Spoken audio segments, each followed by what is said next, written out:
അന്നേരവും ഞങ്ങളുടെ തീരുമാനം ഒരു 10 മണിക്കൂർ അടുപ്പിച്ചെത്തും ഈ ഷൂട്ട് മുഴുവൻ തീരാൻ. പക്ഷേ ആ ചിത്രീകരണ സമയത്ത് അത്ഭുതമാണ് ശരിക്കും. സിനിമയുടെ പേര് പോലെ തന്നെ ഒരു തുടങ്ങുന്നത് മാത്രം എനിക്ക് ഓർമ്മയുണ്ട്. ഓരോ ഷോട്ടുകളും തീരുന്നു, അടുത്ത പെട്ടെന്ന് ആ ക്യാൻ മാറ്റി അടുത്ത 1000 അടി ക്യാൻ കയറ്റുന്നു, അടുത്ത ഷോട്ടിലേക്ക് പോകുന്നു. അങ്ങനെയുള്ള ഓരോ മൊമെൻറ്റുകളും നടക്കുന്നു. ഒരു സമയത്ത് ഒരു ക്യാമറ മാത്രമേ ഉള്ളൂ എന്ന് ഓർക്കണം.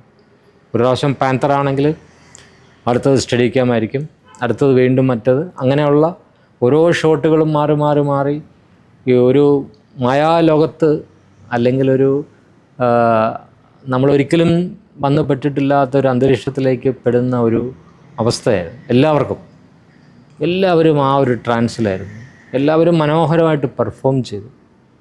ഇതിനു മുൻപ് നടന്ന റിഹേഴ്സലിനേക്കാളൊക്കെ സുന്ദരമായിട്ട് തെറ്റാതെ എല്ലാവരും പെർഫോം ചെയ്തു. അങ്ങനെ അവസാന ഷോട്ട് കഴിഞ്ഞ് ടൈം നോക്കുമ്പോൾ 2 മണിക്കൂർ 14 മിനിറ്റ്